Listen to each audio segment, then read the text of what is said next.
Fala galera, uma ótima tarde para você que está na sintonia da FM Dom Bosco 96,1. Vai entrando no ar agora o Inova Ceará. Essa é a primeira temporada, sempre com o propósito de trazer gente com relevância no mercado, gente que faz diferença, que transforma o meio em que vive. Muito bem-vindo ao nosso convidado de hoje, super especial. Antes de mais nada, ótima tarde, Marcos Gondim. Boa tarde, Thiago. Boa tarde, ouvintes. Marcos Gondim é administrador de empresas, psicólogo com formação em psicanálise e pós-graduação em educação biocêntrica. Hoje nós vamos falar, Marcos, daquilo que, em meio à velocidade da vida, muitas vezes deixamos para depois: o cuidado com a nossa mente. Terapia não é luxo, é ferramenta.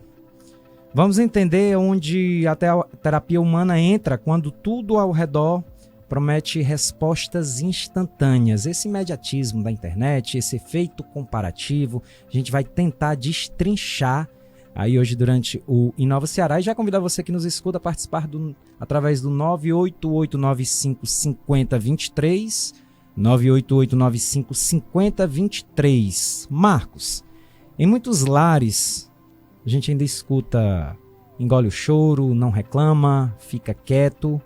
Que impacto esse silêncio imposto na infância traz para o adulto de hoje? Bem, a gente precisa inicialmente fazer um diferencial entre terapia, psicoterapia e psicanálise. Terapia é aquilo que a gente faz numa roda de conversa, numa massagem, num spa, num bar. Isso tudo é terapêutico. Existem inclusive as terapias holísticas, como biodança e outras mais. A psicoterapia é um método de tratamento com a companhia de um psicólogo, de um profissional da área. E a psicanálise? A psicanálise ela vai por um outro local. A psicanálise a gente diria que é tanto uma teoria quanto um método. Para quê? De investigação e de exploração do inconsciente, para compreender o indivíduo, permitindo que ele se compreenda indo na direção dele mesmo, de se autoconhecer e de se autorregular. Dito isso, o que é que a gente pode pensar com relação à pergunta que você fez? O que é que a gente traz de conteúdo da infância? Tudo. Absolutamente tudo? Absolutamente tudo. É o cerne da nossa vida. É ali onde a gente se constitui enquanto sujeito. São nas nossas primeiras lembranças, são nosso primeiro caminhar na educação com os nossos pais, na educação com os educadores, nessa troca do materno-paterno, identificando que não necessariamente ser pai ou ser mãe é o paterno-materno. Entendi. Essa relação ela não é tão óbvia quanto parece ser dentro do senso comum.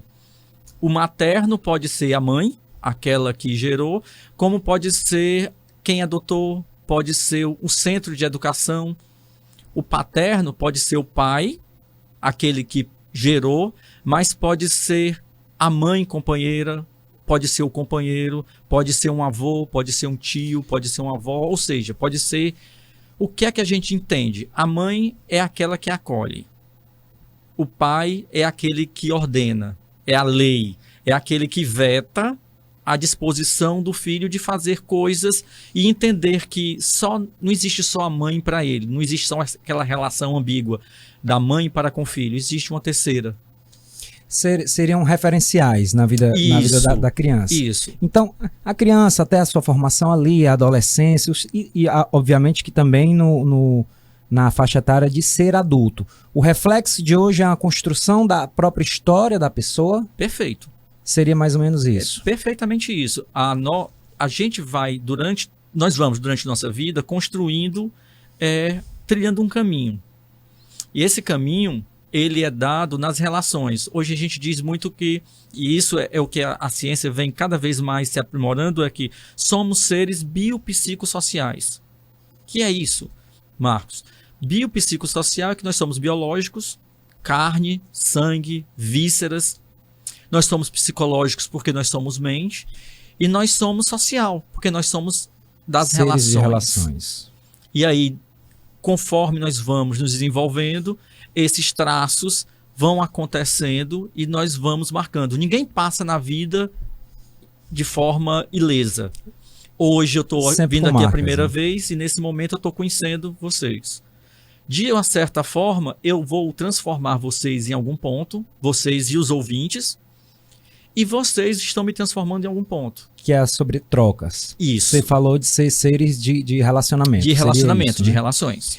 Ô Marcos, você que nos escuta em casa também, manda um áudio pra gente, 988-95-5023, te convido a participar conosco. Se algum fato, algum comportamento, alguma coisa da tua infância ainda gera um comportamento hoje, nos dias de hoje, aquilo que aconteceu há décadas atrás, há meses atrás, até que você nem se lembre, que esteja no seu inconsciente, mas você acha que possa refletir no seu comportamento atual. Marcos, surge nas rodas de conversas, essas mais informais entre amigos, que eu não faço terapia porque eu tenho amigos, eu converso com meus amigos. Até que ponto isso é salutar e qual, também já engatando a pergunta, qual a diferença de eu compartilhar as minhas experiências com amigos e com um profissional alinhado com a ciência? Excelente pergunta. São dois caminhos diferentes na sua essência. O conversar com o amigo, como eu disse, ele é terapêutico. É bom. Faz parte da relação. Isso, você faz as suas trocas, mas ele não te ajuda. Não te ajuda porque chegar aqui, eu, você, Thiago, nós fizemos trajetórias diferentes.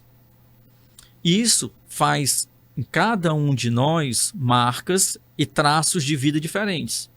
Isso eu falo muito com meus pacientes na clínica, se eu pegar você pela mão e a gente der uma volta no quarteirão, retornar para o mesmo local e a gente aqui conversar, o que foi visto, muito provavelmente a descrição do percurso vai se dar de forma totalmente diferente, transparecendo que a gente foi para caminhos diferentes.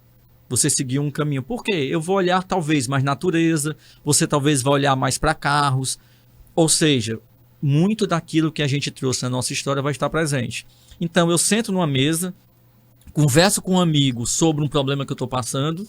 Entendi. E ele vai te dar um conselho, ele vai passar para você a experiência que ele tem. De acordo com a visão de mundo dele. Completamente diferente da sua. Pode ser sem maldade, mas talvez não resolva o problema, né? E tem um agravante aí. Somos 4 na mesa. Cada um dá uma opinião diferente. Que opinião ele vai pegar? Aquele que ele queria. Eu não vou pegar a opinião do Thiago, embora seja a mais certeira, porque essa não me convém. Eu vou preferir a opinião do Matheus, a opinião do Gabriel, a opinião de pessoas que estão dizendo algo que eu de fato queria ouvir. Interessante. Doutor Marcos, eu li em 2 livros essa teoria, tá? Um foi Tempos Extraordinários e outro foi Felicidade é para Todos. Nesses 2 livros tem uma concepção, uma linha de raciocínio, que os americanos, eles contemplam, eles elegem a década de 50, tá? A gente está falando de 1950, como a época de ouro americana. Fazendo um paralelo de análise daquela época, você não tem uma renda per capita, por exemplo, maior do que as outras décadas, você não tem um avanço tecnológico maior do que as outras décadas à frente, nenhum elemento exato que comprove essa pesquisa como época de ouro. Mas se tem a seguinte correlação, você vem de um pós-guerra, tá? Ou seja, você tem mais ou menos uma sociedade estruturada numa mesma linha, no mesmo padrão. Você tem ali na década de 50, americana, uma coesão social, uma expectativa e sentidos mais unificados. E daí, esses 2 livros fazem essa abordagem de que o igual, ele te deixa, vamos classificar assim, como mais confortável. Por isso vem essa classificação. Até a tua geração, a geração do meu pai, eu também vivi essa transição por estar na casa dos 30 e poucos anos. de o efeito comparativo, que é isso exatamente que eu estou falando, era com o vizinho, era com o primo, era com o carro do vizinho, com o passeio do colega, com o brinquedo de um primo próximo, de um irmão. E hoje a gente vive um efeito comparativo em nível incalculável, que são as redes sociais, né? Eu me levanto cedo para trabalhar e abro ali, principalmente, ou o Facebook ou o Instagram, e sigo o conteúdo daquele cara que eu gosto. Ele está na academia, depois ele entra no carro de luxo dele e eu estou espremido no ônibus. Até que ponto esse efeito comparativo a gente traz? O outro é bem mais feliz, ou pelo menos aparenta, e eu levo uma vida mais dura. Até que ponto isso é prejudicial para a sociedade de um modo geral? Eu digo que isso é nocivo e perverso. Nocivo porque ele machuca o outro que está sendo comparado. E perverso porque coloca esse outro num local de desvantagem. Imagine, temos 2 irmãos e uma mãe diz assim, ó, você não estuda, seu irmão só tira nota 10. Você não serve para nada. Por que você não estuda como ele? Por que você não faz como ele? Isso, a tendência é fazer com que esse jovem, essa criança, vá se desenvolver de uma forma negativa. Por que que A é melhor do que eu? Entendeu? Então, se você me permite, eu vou ler um trechinho da Ana Beatriz Barbosa, psiquiatra, que ela disse, tá? A comparação com os outros é extremamente prejudicial, especialmente para crianças e adolescentes, pois afeta negativamente a autoestima e pode levar a quadros de ansiedade e depressão. Daí você imagine o quão nocivo é esse tipo de comparação. As redes sociais, elas ainda trazem um agravante. O real e o imaginário. Aquilo que de fato acontece e aquilo que de fato não acontece. Eu posso perfeitamente tirar uma foto de, vamos lá, um prato com camarões, etc., num determinado restaurante e ir para casa, não desmerecendo, comer arroz com ovo. Quem me garante que aquela postagem, quem me garante que aquilo que eu estou fornecendo é verdadeiro? Até à frente às câmeras, né? Isso. Sempre tem um sorriso no rosto. Pronto. Até que ponto, e a gente vê muito isso, se você parar num restaurante hoje, sentar e olhar à sua volta, você vai ver às vezes pessoas sérias, tristes, cabisbaixas, sem olhar, sem interagir, e aí alguém diz assim, vamos tirar uma foto. O sorriso vem automático. O sorriso muitas vezes emplastificado. Tirou a foto, todo mundo olhou, gostou, postou. E aí uma vez me perguntaram, Marcos, dessas fotos aqui, quais você acha que mais parece comigo? As que você não postou. Interessante. Porque você tira várias fotos, corrige isso, ajeita a blusa, bota o peito para fora, pintei o cabelo, muda isso. Não, pega pela direita, pega na esquerda. Até que sai uma foto linda, maravilhosa, perfeita. Você ainda tem uns filtros para ajudar. Não é você ali. Se você tivesse postado a primeira foto que você tirou, talvez ali seria semelhante. Respondi a tua pergunta? Com toda certeza, doutor. Doutor Marcos, nós estamos entrevistando Marcos Gondim, psicanalista, que a gente vê aqui pela entrevista que existe uma satisfação no exercício desta profissão. E aí, entrando nesse universo, eu te pergunto um desafio bem particular. E já também te provoco o ouvinte. Já vou perguntar primeiro para o ouvinte. Você que nos escuta nesse momento, já se autodiagnosticou através de um post lá no Instagram, no TikTok, no Facebook, aquelas pesquisas, eu sou isso, eu sou aquilo, aqueles rótulos. E aí, agora estendo a pergunta para ti, Marcos.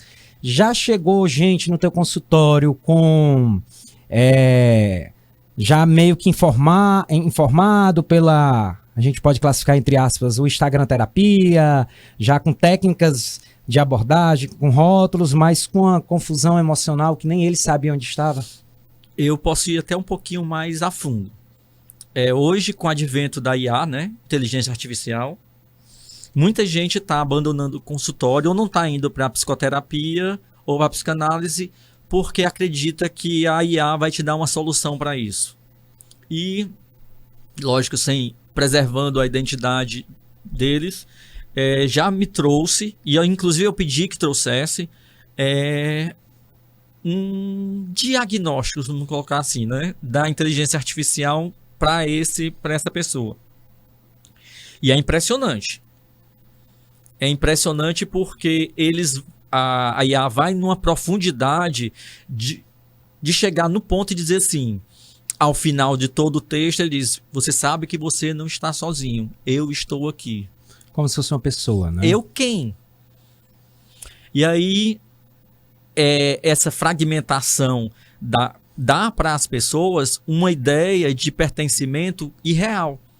Porque o que a IA ou o Instagram, como você falou, Instagram terapia, traz, na verdade, é um modelo falseado que provavelmente deve servir àquela pessoa que está se apresentando.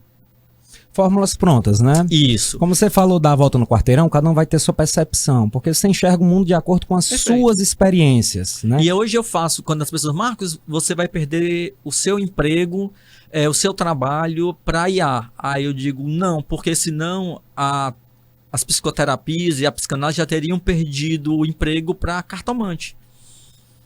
É verdade, faz sentido. Porque a IA hoje, assim como cartomante, como a Instagram terapia, ela é muleta. Muletas para quê? Para que eu possa dizer assim, não fui eu. Foi a IA que disse que eu devia fazer assim. Foi o Instagram que disse que eu devia fazer assim. Foi a cartomante que disse que eu devia fazer assim. Foi o meu horóscopo que disse que eu deveria agir assim. Inclusive, pegando o gancho e trazendo dados científicos do que tu fala sobre IA, deixa eu pegar aqui, segundo pesquisa encomendada pela Talk Inc., pelo menos, e esse dado é muito alarmante, tá, Marcos? Pelo menos 1 a cada 20 brasileiros já utilizam o IA como terapia. Fontes recentes mostram preocupação de entidades profissionais e investigações regulatórias sobre chatbots e seus riscos. Muitas pessoas já usam o ChatGPT como conselheiros.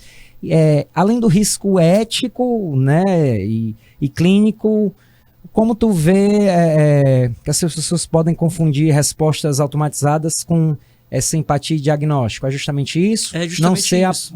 uma pessoa na ponta da cadeia, eu estou aqui? Pronto, o que ela vai tentar te dar é uma receita de bolo. Fórmula, pronto. Fórmula. E que não convém e não condiz com a realidade do indivíduo. Pensando nisso, cada um de nós é ímpar.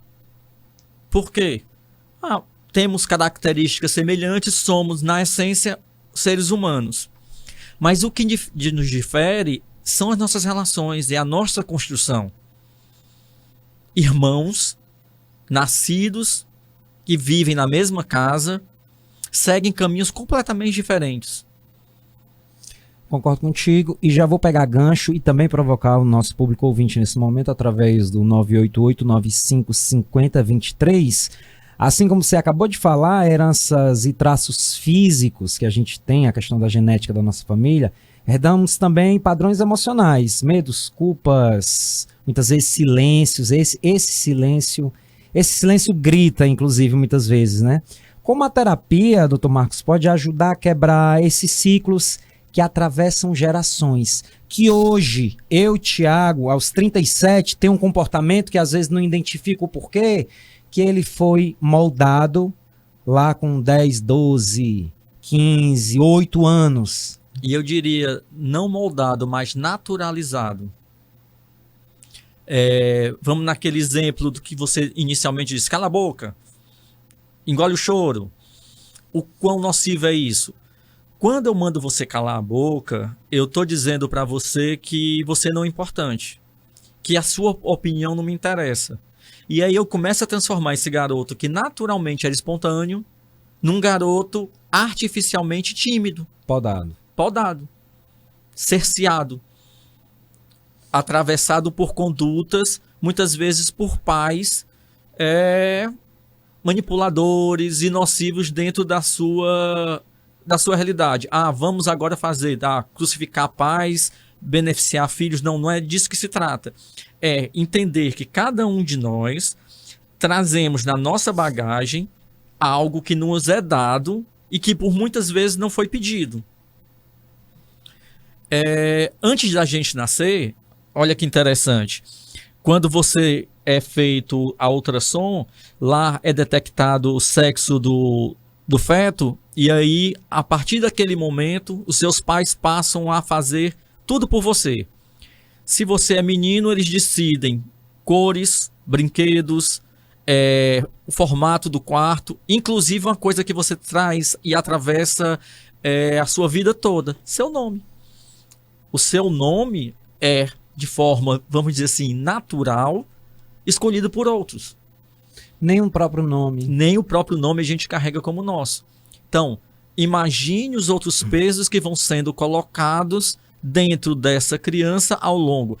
Então, solta o menino e deixa ele... Não é sobre isso. Orientar é como se você pegasse uma planta, tirasse do vaso, aqui ela está presa, colocasse no chão e deixasse ela crescer. Você tira um galinho ali, corta uma florinha, aduba, agoa e deixa essa árvore crescer. Livre. Eu posso dizer, Marcos, que nós somos ramificações de referenciais? Sim. Nós somos seres de relação, e por sermos seres de relação, essa ramificação automaticamente acontece. Eu posso dizer, odeio meu pai me abandonou. Você traz traços do seu pai, mesmo ele tendo te abandonado muito cedo. É genético. Não tem como a gente fugir de comportamental traços. Também, né? Repetição repetição de padrões feitos em casa, repetições de... Como é que a gente identifica, doutor Marcos? Através da conversa. Através do diálogo, através da fala. O que eu gosto na psicanálise é isso, que a gente entende que psicanálise é a cura pela fala. Quando você fala, você sai do campo das ideias. Você sai do mundo mágico que você conversou com ele respondeu isso, você responde isso. É o que eu digo, eu pergunto aos meus pacientes, mente tagarela. Você começa a falar sobre sua vida de forma aleatória, sem nenhum script, sem nenhum roteiro. A partir do momento que você começa a falar, você sai do mundo das ideias e passa a se escutar. Escutar, inclusive, é um desafio, e não só no mundo da terapia, né? Porque eu comprei um carro, aí tu olha pra mim, eu também comprei um carro. Isso não é uma conversa, isso é praticamente um monólogo. Sim. Né? Nosso programa já vai chegando ao fim, bate-papo bom, ele corre rápido, mas eu tenho um bate-bola, tem uma pergunta aqui no meu WhatsApp, do José Roberto, tá? Hoje em dia, quando entro nas redes sociais, parece que todo mundo tem uma vida melhor. A gente falou sobre isso, né? Sim. Uma vida bem melhor do que a minha. Isso gera um peso enorme e até a vergonha de quem eu sou. Como diferenciar quando é só comparação passageira e quando isso já virou algo prejudicial? Pergunta do Roberto. Roberto, eu acho que a primeira coisa que você deveria parar é de olhar para fora e começar a olhar para dentro.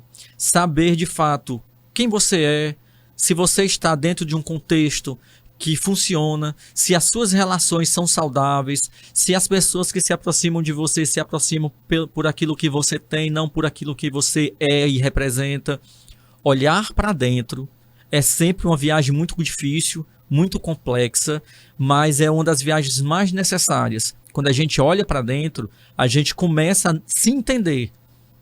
E aí a opinião do outro começa a perder sentido. A opinião do outro começa a aparecer para a gente muito mais uma confissão do que uma crítica. Aí eu vou... até uma confirmação. Isso, para finalizar, é uma história que eu falo muito, principalmente para pacientes adolescentes, eles ficam sempre muito preocupados. Quando Pedro fala de Paulo, eu entendo muito mais de Pedro do que de Paulo. Porque meu olhar sobre Pedro ou sobre Paulo é aquilo que eu enxergo de mim projetado nele. Não dá para você conhecer um ser humano na íntegra. E aí, para finalizar, quem mais te conhece na vida, ouvinte? Quem é a pessoa que mais te conhece no dia a dia? Sabe tudo sobre você? Você mesmo. Você mesmo. É verdade. Eu sou o que sei, mas muitas vezes não sei quem eu sou. Dito isto, para encerrar o nosso programa, e aí essa fala era sua, mas eu vou me meter, como uma questão de serviço para quem nos ouve, a terapia, que era uma barreira há muito tempo, era tido como coisa de louco, ou então Sim. as pessoas faziam até escondido, ela é para mim, Tiago, enquanto pessoa CPF, uma faculdade de autoconhecimento e ela é contínua, ela não tem prazo de validade, ela não se encerra ali como um curso normal, né? De que adianta eu ser um baita técnico em alguma coisa e chegar no final da vida e não saber quem sou eu propriamente dito. Terapia é importante. E dito isto, aonde as pessoas te encontram para de repente marcar uma sessão de terapia e se aparecer algum ouvinte lá da Dom Bosco, eu quero uma condição especial para a gente trabalhar essa questão tão necessária nesse mundo diferente que a gente vive. Bem, hoje eu atuo no Espaço Humanize. Posso dar o endereço? Pode, fica à vontade. Na rua Pinto Madeira 437. Aqui pertinho. Aqui pertinho, isso. Vai atender o Breno. E o meu celular, para quem quiser, é o 859-9635-5584. Repita, por favor. 859-9635-5584. Rede social, doutor Marcos. Marcos Psicanalista, Marcos com U, Psicanalista, tudo junto. E procura. Vem conversar comigo. E para os ouvintes, falando sobre os ouvintes da Rádio Dom Bosco, aquele que me ligar, a gente faz uma condição especial, faz a sessão a 50% do valor que eu cobro normalmente. Pronto. Dou um desconto de 50%. Pronto. Isso está suficiente ou está pouco? Se isso qualquer coisa, você que escutou nesse momento, liga aqui para a rádio para confirmar Isso. para a gente. Doutor Marcos, eu já estourei o tempo. Muito obrigado pela tua gentileza de abrir tua agenda para estar batendo esse papo, trazendo essa questão de serviço muito interessante para os nossos ouvintes. Muito obrigado e uma ótima tarde para você. Obrigado, boa tarde a você, obrigado a todos. E se precisar de mim, pode contar, estarei sempre à disposição. Gosto de falar sobre esse assunto. Rapaz, esqueci de avisar que a gente estava ao vivo no YouTube e no Instagram. Sempre estamos ao vivo no YouTube e no Instagram. Esse é o Inova Ceará, primeira temporada. Eu sou o Thiago Alves e voltamos quarta-feira, se Deus nos permitir.